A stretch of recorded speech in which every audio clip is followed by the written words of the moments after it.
नमस्कार, मैं हूँ अजय प्रजापति। आप देख रहे हैं संगम टीवी। जैसा कि कुछ दिनों पहले कुछ रिक्शा चालकों के द्वारा स्टेशन परिसर को जाम किया गया था, यानी कि पूरी तरीके से वहाँ पर जो सड़क थी उसे जाम कर दिया गया था और कुछ गंभीर आरोप लगाए गए थे जो शासन प्रशासन को लेकर के।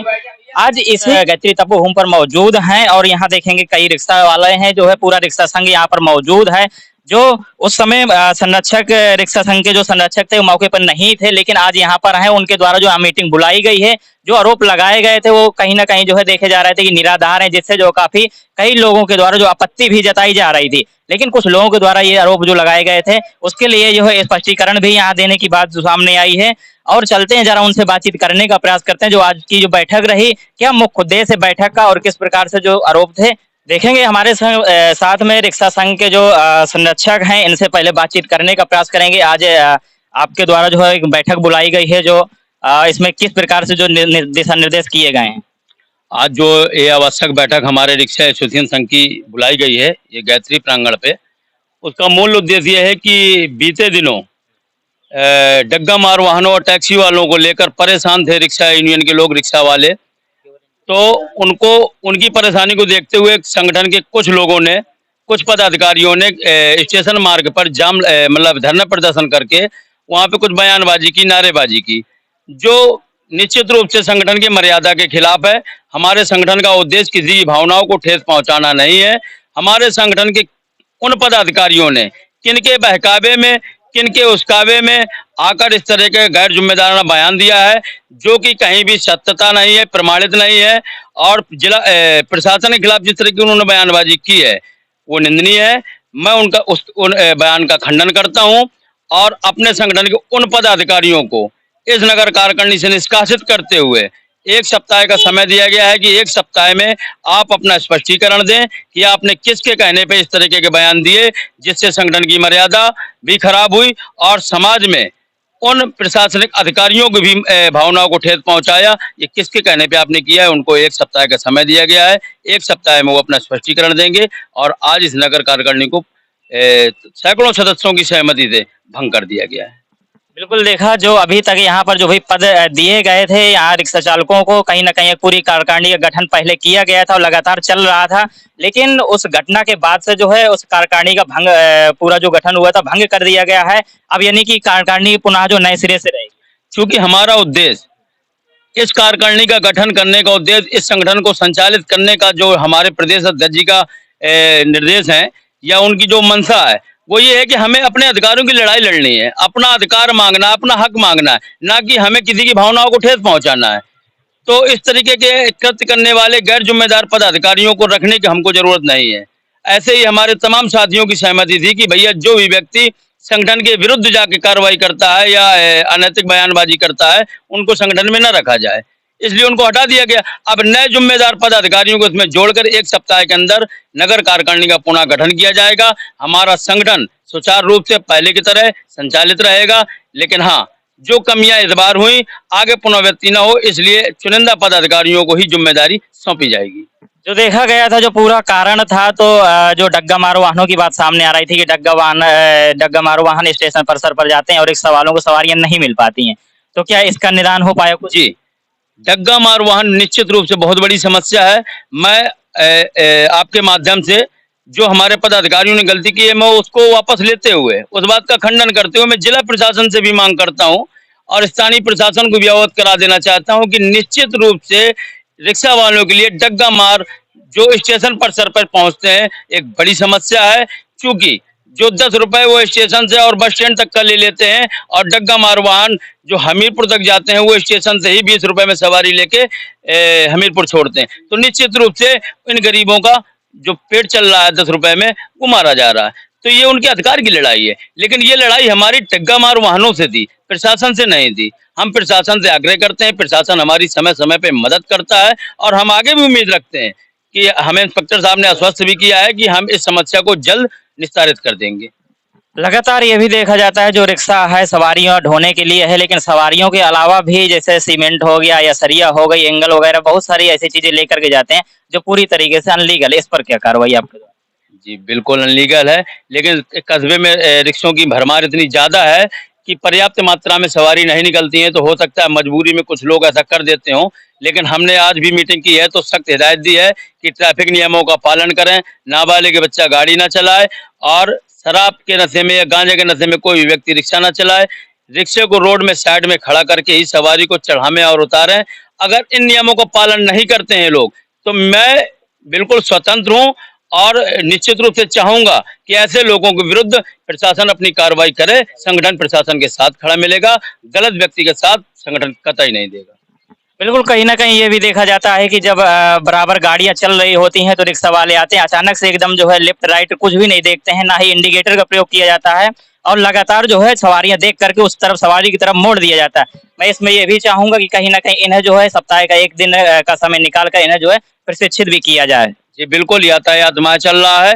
30 तारीख को जो हम लोगों की बैठक सुनिश्चित की गई है, मैं उसमें यातायात अधिकारियों को बुलाकर इनको नियमों का पाठ्यक्रम भी करवाएंगे और जो भी नियम है इनको बताए जाएंगे। इसके बावजूद भी अगर हमारा कोई भी रिक्शा चालक इन नियमों का उल्लंघन करता है तो निश्चित रूप से उसको संगठन से पूर्णतः निष्कासित किया जाएगा और न ही संगठन उनकी कोई मदद करेगा। लेकिन प्रशासन से भी आग्रह है कि जो गलती करे सजा का हकदार भी वो ही हो, गलती करने वाला निकल जाए और निर्दोष फंस जाए। इसके लिए मैं प्रशासन से भी आग्रह करूंगा कि देख सुनकर ही इस तरह का। बिल्कुल, एक मेरा व्यक्तिगत निवेदन है, जो भी इस वीडियो को देख रहे हो या रिक्शा संघ के लोग हो या फिर कोई भी ड्राइवर हो, सबसे निवेदन ये है कि जो भी कोई भाड़े वाला सामान अगर लेकर के जाते हैं, जैसे सरिया लेकर के जाते हैं, एंगल लेकर के जाते हैं, तो उसके पीछे एक कपड़ा जरूर बांध दें ताकि सामने से या पीछे से आ रही जो गाड़ियां होती हैं, रफ्तार के कारण उन्हें जो है सामने रिक्शे में लदी हुई चीज नहीं दिखती है, सरिया नहीं दिखती है। कई बार ऐसे हादसे का शिकार हो जाते हैं, उनकी जो है मौत भी हो जाती है। कभी कभी ऐसी कैजुअलिटी हो जाती है कि ना ही जो है वो मतलब कि महीनों तक अस्पताल में पड़े रहते हैं। तो ऐसी दुर्घटनाओं से बचने के लिए अपने आप को भी सेफ रखें और सामने वालों को भी सेफ रखें। इसके लिए जो है कहीं न कहीं उसमें जो है लाल कपड़े का प्रयोग करें, लाल कपड़ा ना हो, कुछ भी लगा दें जिससे कि उड़ता रहे, अन्य लोगों को दिखाई देता रहे। इसके साथ-साथ जो है तमाम ऐसे बिंदु हैं जिन पर जो है गहनता से चर्चा करने का विषय है और जैसा कि आपने कहा कि अगर हफ्ते का 1 दिन अगर निकाला जाएगा, इन्हें जो प्रशिक्षित किया जाएगा, तो कहीं न कहीं इसमें सुधार आएगा और तभी रिक्शा यूनियन की एक साफ-सुथरी छवि यहाँ पर जो है भरुआ सुमेरपुर में बन पाएगी। अच्छा, जैसा कि मैंने पिछली बार भी जब आपके द्वारा बैठक की गई थी, उसमें कुछ दिशा निर्देश दिए गए थे रिक्शा चालकों को, लेकिन वो फॉलो मुझे अभी तक जो कहीं किसी रिक्शा वाले के द्वारा नहीं दिख रहा है। जैसा कि आपने कहा था कि बाएं पट्टी में सवारी उतरने के लिए होता है, बाएं पट्टी में गाड़ी अपनी खड़ी होती है, तो बाएं पट्टी से ये चढ़ाएंगे और उतारेंगे सवारियों को, दाएं पट्टी को पूरी तरीके से लॉक कर दिया जाएगा, यानी कि रिक्शा में एक बिल्डिंग करके अपने आपके ये पिछली बार के वचन। बिल्डिंग करने वाला जो विषय नहीं आया था, वो ये था कि दाएं पट्टी पे जाने वाला व्यक्ति दाएं पट्टी पे उतारेगा, डायरेक्ट गाड़ी मोड़ के इस तरफ नहीं जाएगा। तो मैं आपको बता दूं कि मैक्सिमम जो हमारे स्टेशन जाने वाले रिक्शा हैं, लगभग 100 से और 80 के बीच में जाते हैं, वो इन नियमों का पूर्णतः पालन करते हैं। मैं इस बात को पूर्णतः सहमत हूँ कि वो इस चीज का पालन करते हैं। लेकिन जो व्यक्ति मार्केट में ठर्राटा मारते हैं, वो इन चीजों का उल्लंघन करते हैं। मैं भी इस चीज को देखता हूँ और मैंने अभी मीटिंग में इस बात को रखा भी है कि आप इस तरह की जो हरकतें करते हैं वो सरासर गलत हैं। समाज में एक गलत मैसेज जा रहा है। जिस तरह स्टेशन जाने वाले रिक्शे वाले करते हैं, उस तरह अगर आप भी करें, उनसे कुछ सीख लें, तो निश्चित रूप से आपकी छवि समाज में एक अच्छे रिक्शे वालों में, एक अच्छे संगठन के प्रति जाएगी कि नहीं, ये रिक्शा यूनियन एक अच्छा संगठन है। मैं उम्मीद करता हूं कि धीरे धीरे करके कोई भी चीज़ एकदम से नहीं बन पाती है, लेकिन आगे चल के ये तमाम जो छोटी छोटी घटनाएं हैं या कमियां हैं, उनमें सुधार संगठन द्वारा किया जाएगा। बिल्कुल, कहीं न कहीं नियमों को ताक में रखकर जो लापरवाही की जा रही थी, अब उम्मीद करते हैं कि सभी जो है जो भी यहाँ संघ के लोग मौजूद हैं, सभी ट्रैफिक नियमों का जो पालन करेंगे, उसे फॉलो करेंगे और कहीं न कहीं जो है एक सुंदर छवि बनाने का जो है प्रयास करेंगे। मैं अजय प्रजापति, संगम टीवी, हमीरपुर। टक्का मार वाहनों के विरुद्ध हम भी लड़ते हैं, प्रशासन से मदद मांगते हैं, प्रशासन भी मौके में आता है। तो जब हर प्रकार से आपकी मदद के लिए संगठन खड़ा है, तो आप संगठन की मीटिंगों से कैसे नदारद रह सकते हैं? आज यहाँ पर हम लोगों ने जो मीटिंग की, उसका मूल उद्देश्य और एक कारण जो मैं आप लोगों को भी शेयर करता हूं। बीते दिनों टक्का मार वाहनों को लेकर परेशान हमारी यूनियन के कुछ साथियों ने किसी बहकावे में आकर मीडिया के सामने कुछ अनर्गल, गैर जिम्मेदाराना और गैर प्रमाणित बयानबाजी कर दी है। तो हमारे संगठन का उद्देश्य किसी की भावनाओं को ठेस पहुंचाना नहीं है। हमारे संगठन का उद्देश्य अपने रिक्शा को चलाकर अपने परिवार का भरण पोषण करना है। हमें कोई राजनीति नहीं करनी, न हम कोई राजनीतिक दल से आते हैं। ई रिक्शा एसोसिएशन व्यापार मंडल यह राजनीतिक संगठन है। ये अपने हक की लड़ाई लड़ते हैं, अपने अधिकारों की मांग करते हैं। हमारा उद्देश्य ये संगठन के विरुद्ध है। संगठन की मर्यादा नहीं है ये कि हम किसी की भावनाओं को ठेस पहुंचाएं या किसी के विषय में आपत्तिजनक बयानबाजी करें। तो उस दिन जो बयानबाजी हुई है, आज हम उस बयानबाजी का खंडन करते हैं। जिस तरीके से हमारे संगठन के कुछ पदाधिकारियों द्वारा प्रशासनिक अधिकारियों पर गैर प्रमाणित बयानबाजी की गई है, मैं संगठन का संरक्षक होने के नाते उस बयान का खंडन करता हूं और अपनी यूनियन के पदाधिकारियों द्वारा जो बयानबाजी की गई है मैं उसको वापस लेता हूं। और उसी कड़ी में जो हमारे पदाधिकारियों ने गलती की है तो निश्चित रूप से उनके ऊपर कार्रवाई होनी चाहिए। संगठन के मैं उन जिम्मेदार व्यक्तियों को 1 सप्ताह का नोटिस दिया गया है कि आप 1 सप्ताह 10 दिन के अंदर अपना स्पष्टीकरण पेश करें कि आपने जो बयान दिए वो किन कारणों से दिए, किन वजह से दिए, किसके कहने पे दिए।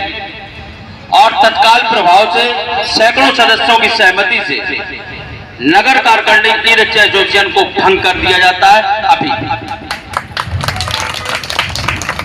और अरविंद आचार्य जी को 1 सप्ताह का समय दिया गया है नई कार्यकारिणी को पुनः गठन करने के लिए। तो इसमें आप सभी लोग सहमत हैं? क्योंकि अगर नगर में या जनपद में कोई अधिकारी अगर आपसे कुछ मांग रहा है तो आप उसका बयानबाजी करिए। अगर बिना प्रमाणित आपके पास कोई प्रमाण नहीं है, आप अगर इस तरह का बयानबाजी करते हैं तो निंदनीय है, गलत बात है और हम लोगों को नहीं करने चाहिए।